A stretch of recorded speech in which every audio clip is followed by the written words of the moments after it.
Item ಯಾವುದೇ ಇರಲಿ try ಮಾಡಿ ಆಚಿ ಚಿಕನ್ ಮಸಾಲಾ. ಆಚಿ ಚಿಕನ್ ಮಸಾಲಾ. ನೆಕ್ಸ್ಟ್ ಲಿಂಗಾಯತ್ ಸಮುದಾಯ, ಪ್ರಬಲ ಸಮುದಾಯ ಲಿಂಗಾಯತ್ ಸಮುದಾಯ ನೋಡೋಣ. ಸೊ ವಿಜಯಾನಂದ ಕಾಶಪ್ಪನವರ್ ಪಂಚಮಸಾಲಿ ಲಿಂಗಾಯತರು, ಹುನಗುಂದ ಕ್ಷೇತ್ರದ ಶಾಸಕರು. ಅದೇ ರೀತಿ ಲಕ್ಷ್ಮಣ್ ಸವದಿ BJPಯಿಂದ ಕಾಂಗ್ರೆಸ್ ಬಂದರು, ಲಿಂಗಾಯತ ಸಮುದಾಯರು, ಅಥಣಿ ಕ್ಷೇತ್ರದ MLA. ಸೊ ಅವರು ನೋಡ್ತಾ ಇದ್ರು. ಅದೇ ರೀತಿ HK ಪಾಟೀಲ್ ಗದಗ ಮಾಜಿ ಮಂತ್ರಿ, ಲಿಂಗಾಯತ್ ಸಮುದಾಯದವರು. ಅದೇ ರೀತಿ SS ಮಲ್ಲಿಕಾರ್ಜುನ್, ಸೊ ದಾವಣಗೆರೆ ಉತ್ತರ ಕಾನ್ಸ್ಟಿಟ್ಯೂನ್ಸಿಯಿಂದ ಸಾದರ್ ಲಿಂಗಾಯತರು. ಆಮೇಲೆ ಹಂಪನಗೌಡ ಬಾದರ್ಲಿ, ಸೊ ಲಿಂಗಾಯತ ಸಮುದಾಯದವರು. ಆಮೇಲೆ CS ನಾಡಗೌಡ, ಇವರು ಕೂಡ ಮುದ್ದೇಬಿಹಾಳ. ಸೊ ಟೋಟಲ್ 7 ಜನ ಇದ್ದಾರೆ ಕಾಂಪಿಟ್ನಲ್ಲಿ ಲಿಂಗಾಯತ ಸಮುದಾಯದಿಂದ ಮಾರುತ್ತೆ. 7 ಜನ ಇದ್ದಾರೆ. ಸೊ 7 ಜನದಲ್ಲಿ ಈಗ ಬಹುಶಃ ಇನ್ನೂ ಇಬ್ಬರಿಗೆ ಕೊಡಬಹುದು ಲಿಂಗಾಯತ ಸಮುದಾಯದಲ್ಲಿ. ಒಬ್ಬರು ಮಹಿಳೆಯರನ್ನು ಬಿಟ್ಟು ಇನ್ನಿಬ್ಬರು ಕೊಡ್ಬೋದು. ಮಹಿಳೆಯರು ಬಹುತೇಕ ಮಹಿಳಾ ಕೋಟದಲ್ಲಿ ಲಕ್ಷ್ಮೀ ಹೆಬ್ಬಾಳ್ಕರ್ ಅಂತ ಕೇಳಿ ಬರ್ತಾ ಇದೆ. ಹೀಗಾಗಿ ಇದರಲ್ಲಿ 7 ಜನರಲ್ಲಿ ಇಬ್ಬರನ್ನ ತಗೋಬಹುದು. ಸೊ ವಿಜಯಾನಂದ ಕಾಶಪ್ಪನವರಿಗೆ ಮೊನ್ನೆ ಒಂದು ಸಭೆ ಆಯ್ತು, ಒಂದು ದೊಡ್ಡ ಮಟ್ಟದಲ್ಲಿ ಹುನಗುಂದಲ್ಲಿ. ಸೊ ಪಂಚಪೀಠದ ಎಲ್ಲಾ ಶ್ರೀಗಳು ಬಂದಿದ್ರು, ಲಿಂಗಾಯತ ಸಮುದಾಯದ ಪಂಚಪೀಠದ ಎಲ್ಲಾ ಸ್ವಾಮೀಜಿಗಳು ಬಂದು ವಿಜಯಾನಂದ ಕಾಶಪ್ಪನವರ ಮಂತ್ರಿ ಮಾಡಿ. ಉತ್ತರ ಕರ್ನಾಟಕದಲ್ಲಿ ಕಳೆದ ಬಾರಿ ಪಂಚಮಸಾಲಿ ಹೋರಾಟ ಏನಿತ್ತು ಅದರ ಒಂದು ನೇತೃತ್ವವನ್ನು ವಹಿಸ್ಕೊಂಡಿದ್ರು. ಕಾಂಗ್ರೆಸ್ಗೆ ತುಂಬ ಪಾಸಿಟಿವ್ ಆಯಿತು ಇವರ ಒಂದು ಹೋರಾಟ, ವಿಜಯಾನಂದ ಕಾಶಪ್ಪನವರ ಹೋರಾಟ.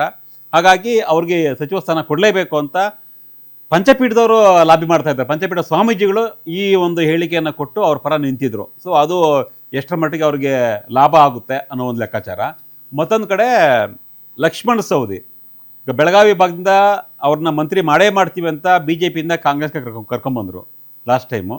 ಈ ಬಾರಿ ಮತ್ತೆ ಮಾಡಲಿಲ್ಲ ಅಂದರೆ ಮತ್ತೆ ಅವ್ರಿಗೆ ಮುನ್ಸಾಗುತ್ತೆ ಅನ್ನೋ ಲೆಕ್ಕಾಚಾರ. ಇನ್ನು HK ಪಾಟೀಲ್ ಸೀನಿಯರು, ಅವರಿಂದ ಈಗ ಎಷ್ಟು ಲಾಭ ಅನ್ನೋದು ನಿರೀಕ್ಷೆ ಮಾಡ್ತಾರೆ ಕಾಂಗ್ರೆಸ್ ಪಕ್ಷದಲ್ಲಿ. ಇನ್ನು SS ಮಲ್ಲಿಕಾರ್ಜುನ್ಗೆ ಬಹುಶಃ ಮತ್ತೆ ಕನ್ಫರ್ಮ್ ಮಾಡ್ತಾರಾ ಹೇಗೆ ಅಂತ.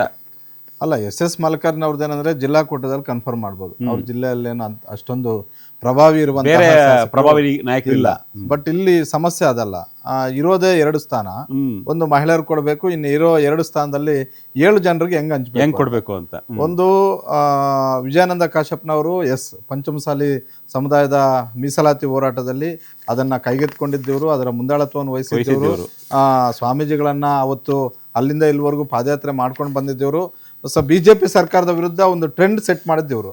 ಆದ್ರೆ ಇವರ ಹೆಸರನ್ನ ಏನು ರಾಜ್ಯ ನಾಯಕರುಗಳು ಈಗ ಹೇಳ್ತಿದ್ದಾರೆ ಅಷ್ಟೇ ಫೋರ್ಸ್ ಆಗಿ ಕಾಂಗ್ರೆಸ್ ಹೈಕಮಾಂಡ್ ಮುಂದೆ ಹೇಳ್ತಾರ ಅಂತ.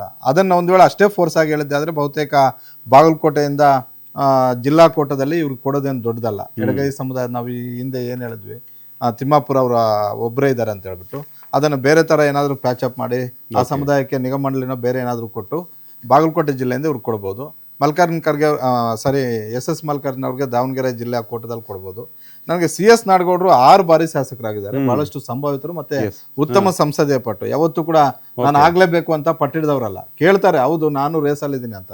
ಬಟ್ ಬೇರೆಯವ್ರ ತರ ಸಿಗದೇ ಇದ್ದಾಗ ಅದನ್ನ ಕೋಪ ತೋರಿಸ್ಕೊಳ್ಳೋದು ಅದು ಯಾವುದೂ ಇಲ್ಲ. ವಿಜಯಪುರ ಜಿಲ್ಲೆ, ಆದ್ರೆ ವಿಜಯಪುರ ಜಿಲ್ಲೆಗೆ ಈಗಾಗಲೇ MB ಪಾಟೀಲ್ ಅವರು ಸಚಿವರಾಗಿದ್ದಾರೆ. ಹಿಂದೆ ಇಬ್ಬರು ಕೊಟ್ಟಿದ್ರು. ಹಾಗಾದ್ರೆ ಮತ್ತೆ ಅವ್ರಿಗೆ ಕಷ್ಟ ಆಗ್ಬೋದು. ರಾಯಚೂರು ಹಂಪನಗೌಡ ಬಾದಾರ್ಲಿ ಇದ್ರೂ ಕೂಡ ನಾಯಕ ಸಮುದಾಯ ಬಹಳಷ್ಟು ವರ್ಚಸ್ವಿ ಇರುವಂಥ, ಜಾಸ್ತಿ ಸಮುದಾಯ ಇರುವಂಥ ಒಂದು ಕ್ಷೇತ್ರ.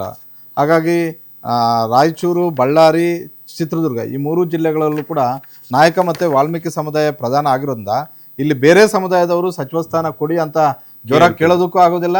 ಅದನ್ನ ಕಾಂಗ್ರೆಸ್ ಹೈಕಮಾಂಡ್ ಕೂಡ ಅಷ್ಟು ಸುಲಭವಾಗಿ ಒಪ್ಪೋದಿಲ್ಲ. 4 ಬಾರಿ ಗೆದ್ದಿದ್ರು ಕೂಡ ಬಾದರ್ಲಿ ಅವ್ರಿಗೆ ಸಚಿವ ಸ್ಥಾನ ಸಿಕ್ಕಿಲ್ಲ. ಆದ್ರೆ ಇಂಥವ್ರಿಗೆ ಹೊಸಬ್ರಿಗೆ ಅವಕಾಶಗಳು ಕೊಟ್ವಿ ಅನ್ನುವಂಥ ಒಂದು ಮೆಸೇಜ್ ಪಾಸ್ ಮಾಡೋದಕ್ಕೆ ಕೊಟ್ಟರು ಕೂಡ ಆಶ್ಚರ್ಯ ಇಲ್ಲ. ಈ ಬಾರಿನೂ ಕೂಡ ಅವರು ಬಹಳಷ್ಟು ಜೋರಾಗಿ ಲಾಬಿ ಮಾಡ್ತಾ ಇದ್ದಾರೆ. ಬಹುತೇಕ SS ಮಲ್ಲಿಕಾರ್ಜುನ್ ಅವ್ರಿಗೆ ಕನ್ಫರ್ಮು. ಯಾರು ಅಥಣಿ ಶಾಸಕ ಲಕ್ಷ್ಮಣ್ ಸವದಿ ಅವ್ರಿಗೆ ಅವತ್ತು ಮಾತು ಕೊಟ್ಟಿದ್ರು, ಆ ಮಾತಂತ ಇವತ್ತು ನಡ್ಕೊಳ್ಬೇಕು. ಅದಕ್ಕೆ ಸತೀಶ್ ಜಾರಕಿಹೊಳಿ ಅವರ ಈಗ ಅವ್ರ ನಡೆ ನುಡಿ ಹೇಗಿರುತ್ತೆ, ಸಿದ್ದರಾಮಯ್ಯ ಏನ್ ಹೇಳ್ತಾರೆ, ಯಾಕಂದ್ರೆ DK ಶಿವಕುಮಾರ್ ಹೇಳಿದ್ದು ಎಲ್ಲವನ್ನೂ ಫೈನಲ್ ಮಾಡೋದಕ್ಕೆ ಆಗೋದಿಲ್ಲ. DK ಶಿವಕುಮಾರ್ 25 ಮಾಡುತ್ತೆ.